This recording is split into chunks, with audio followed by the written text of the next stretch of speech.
Yo, this is a motherfucker who needs no introduction. You are watching Breaking Records Radio.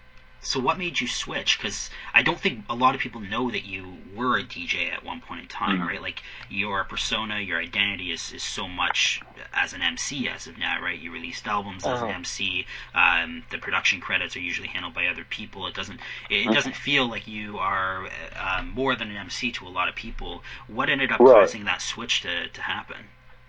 I really don't know, bro. Like, it just all happened. Like, we would, at Large Crib, we would always end up freestyling. Like, he could throw on a beat and... Paul's Large Pro, right? Yeah. Gotcha. Yeah, Large. So Large would throw on a beat, like, either on an SP or he would just cut up break beats, and we would just start spitting. And, you know, I guess over time, I started to get the hang of it, and I started to notice, you know, like, my friends would be like, yo, that shit is kind of... You kind of went in, you know, like, keep practicing. And so I did, but it was just, it all started from just us clowning around. You understand what I'm saying?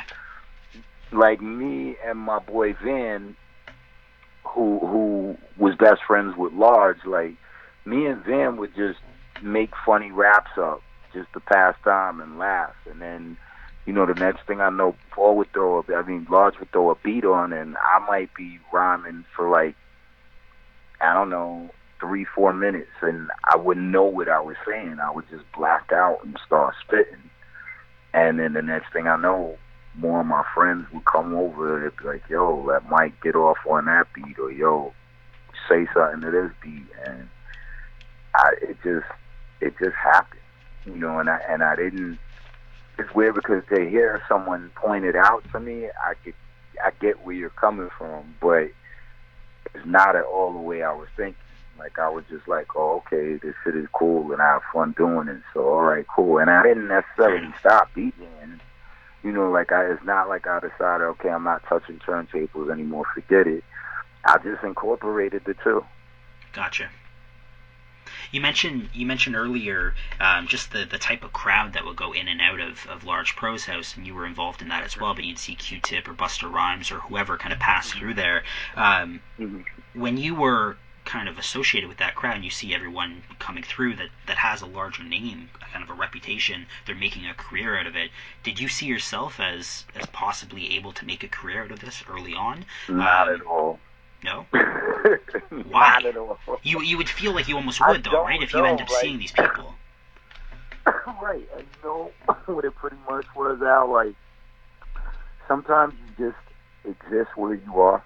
And I was just so happy to just be around my peers and to be around the people that I grew up with.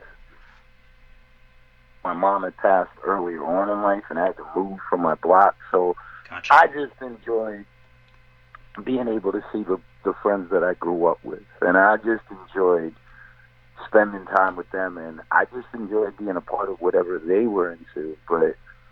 And yeah, it was awesome, like, to see these people, but it wasn't like I would meet them and say, okay, like, one day I'm going to do what he's doing, or, yo, I could be him too, or I just didn't look at it that way, bro.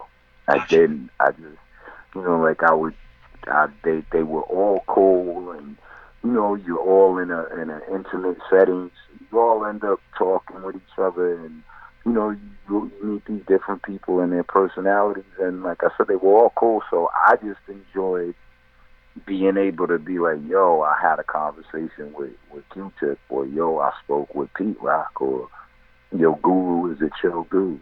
You know, like, those were the things I would take away from it, but I never, and even though I spit, I, like, never looked at it like, okay, one day I'm going to do that. I didn't.